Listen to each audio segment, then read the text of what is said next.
into sure. itself. No, I know I'm not sharing it yet, right? But I want us to understand that there's a salt and there's an acid existing within the solution itself, right?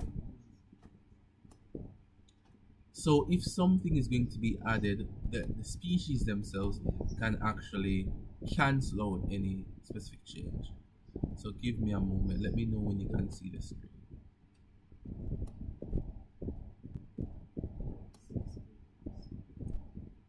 Alright, let me know. Alright. So we're adding this base here, right? So we're adding this base here in solution. Right? So when we add a base in solution that gives us the hydroxide ions like this, what's gonna happen to the base? The base is gonna be neutralized, right? So what's gonna happen is that in this solution, if we increase the hydroxide ion concentration, that will make the solution more basic, right? And what buffers do is resist the changes in pH. Our solution has this component and this component. Component A, component B. Component B is our acid, right? What will happen in this case, right, is that the acid will neutralize that base and produce water. Does that make sense?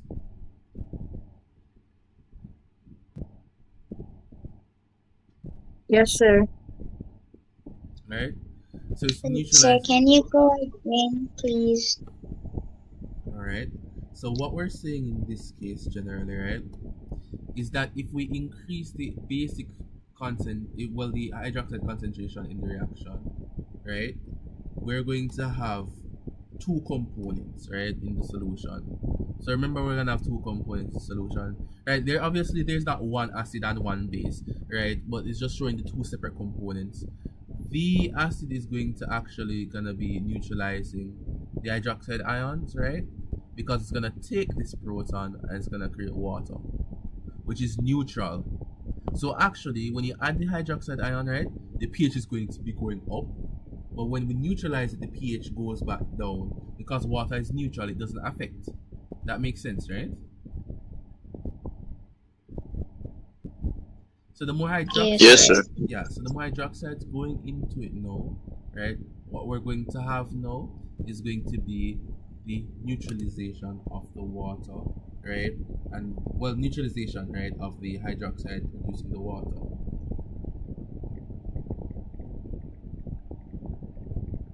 Okay, so everybody understands that concept, right? Everything should be fine there. So now what's happening now, right? What's gonna happen now is there's gonna be a type of, well, I'm not gonna talk about the equilibrium here yet. I want to talk about the separate reactions and then we'll get into all of that, right? That's gonna happen there, right? And what happens when we increase the acid concentration? We're gonna increase the amount of protons in solution, right? Therefore, there's gonna be some attraction here, and then this is going to form an acid, right? Right? So it's going to take in that proton, right? And what's going to happen is that's going to increase the pH because we remove the proton from the solution, right? Regaining our entire initial pH. Okay? That makes sense, right?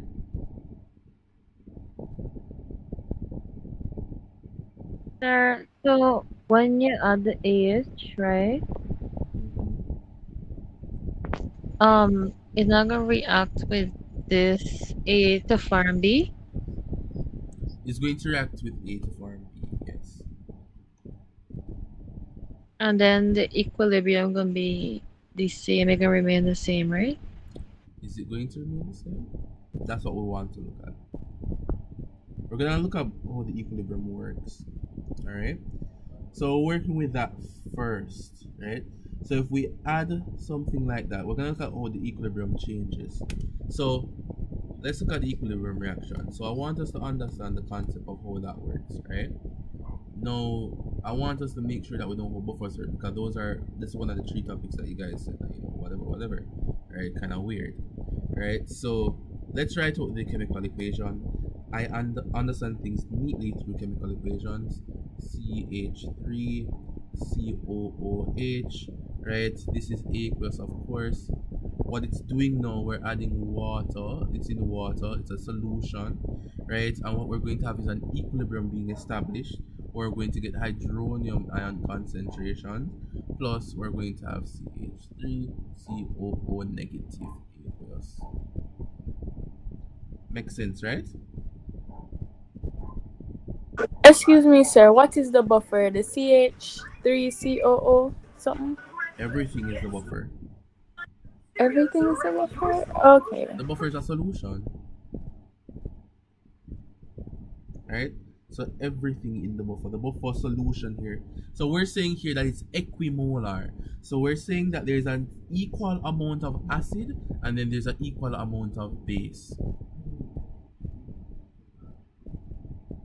That's fair enough, right? We can move on? Yes, sir. Okay. So what happens now if we add more acid? If we increase the concentration of acid, what's going to happen to the equilibrium? It can shift to the left. It's going to shift. It's going to shift to the left. Lovely, right? So it's going to shift to the left, right? And then what's going to happen here now, right? As it shifts to the left, what it's going to do is increase the concentration of the acid, right?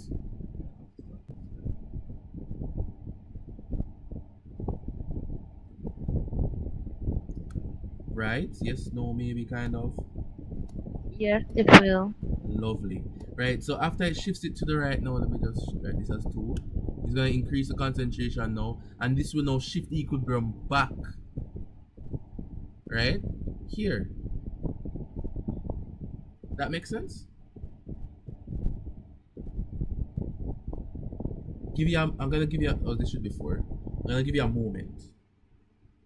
If we increase the concentration, right, of the hydronium ions, what we're going to be, let me actually not write on the screen and let me use the laser pointer, alright? So to explain what's happening here.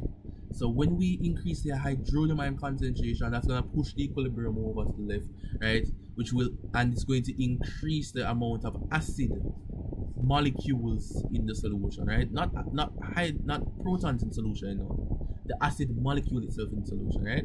And if we increase that concentration, it's going to push the equilibrium of the acid to the right, pushing it back over here to produce more of the salt.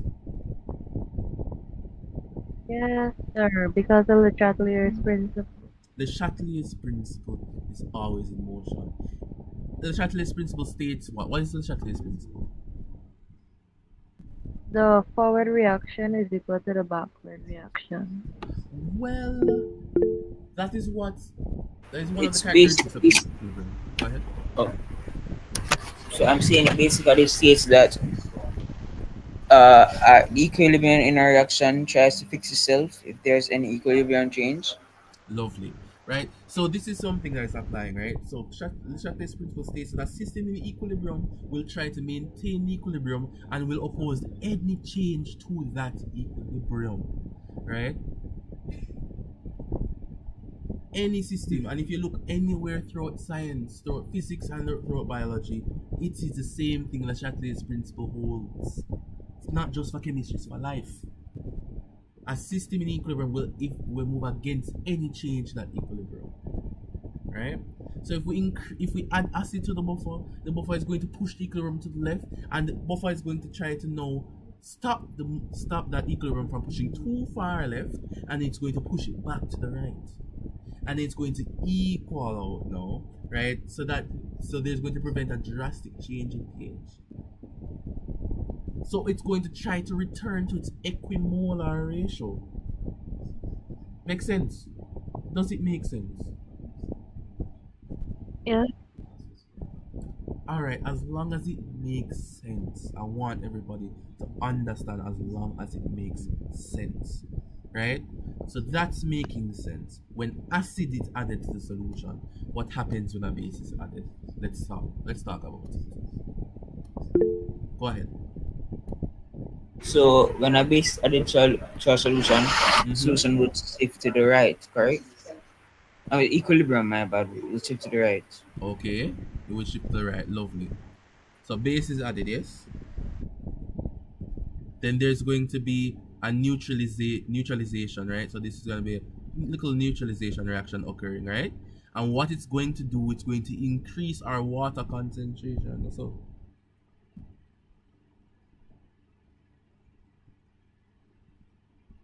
right, it's going to increase our water concentration, right? Specifically, right? But hold on, the water doesn't affect the pH, right?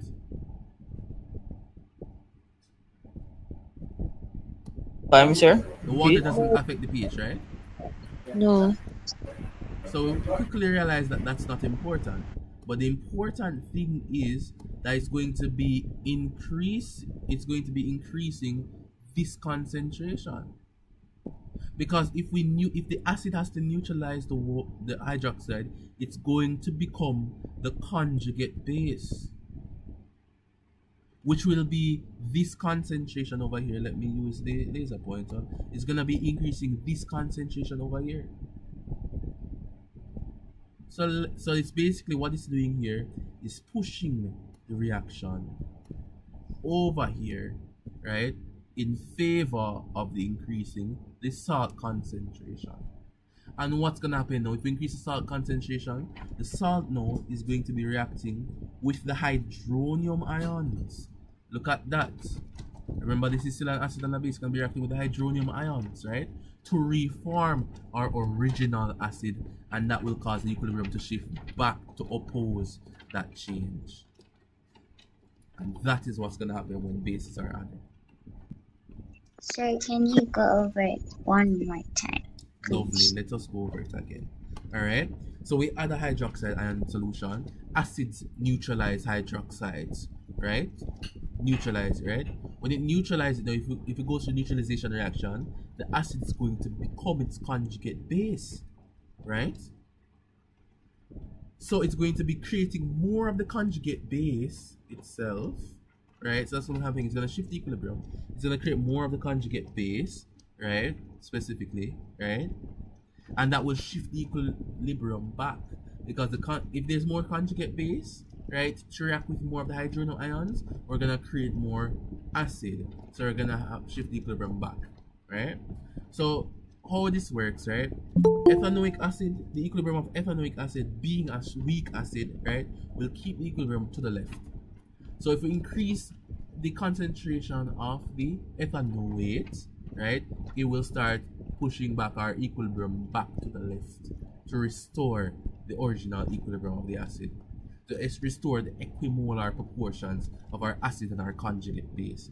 This is how a buffer works. It's based off of the Chatelier's principle. If you add an acid, it's going to increase the concentration of something, and it's going to counteract the change. It's going to reduce the pH back to what it was, or it's gonna increase the pH back to what it was, because that's adding an acid, right? So if you add an acid, it's going to lower the pH. Le Chatelier's principle will now drive the reaction to reduce the acidic nature of the solution, pushing the pH back up.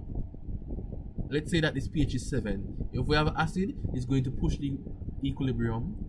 It's going to push the pH rather of the solution down below 7. If we have an acid, it's going to be below 7, right? What the buffer is going to do is try to take out every single excess proton in the solution to bring the pH up back to 7, right? And what's going to happen if we add a base now, the base is going to be increasing the pH past 7. What the buffer is trying to do is try to take out every single excess hydroxide and drop the pH back down to 7. That is what we're doing. That is what we do. Excuse me, sir. So if you add the OH, the equilibrium is going to go to the left? It's going to go...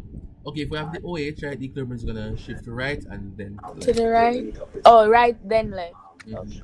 And if it's acid, it's left then right.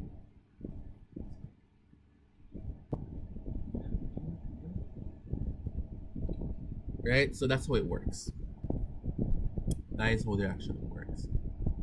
We're going to have equimolar proportions, right, of the acid and its conjugate base. No, you cannot take an acid, dissolve it in water and call it a buffer. That is not a buffer. You can't acid dissolve it in water. That's You have to have equimolar proportions. You need to know your proportions. You need to get them. Right? So you can create a buffer by using titrations to figure out the concentrations, then mixing them together. Go ahead, sir. Sir, so I was thinking that one of the things that might be confusing us is that we keep on forgetting that everything here is in one solution. That may be confusing for you. Okay. But it's important to know that it's in one solution, you know. It's all happening in one place. One buffer. All of it is the buffer. There's not one molecule that is called a buffer. That doesn't make any sense. Because a buffer is a solution, an equimolar solution of an acid, in the case of an acidic buffer, an acid and its conjugate base. Or if it's an alkaline buffer, a base and its conjugate acid. So you need to keep in mind that a buffer is a solution and not a thing. It's not a molecule. It's not a species. It's a solution. An equimolar solution. Alright? That is what it is.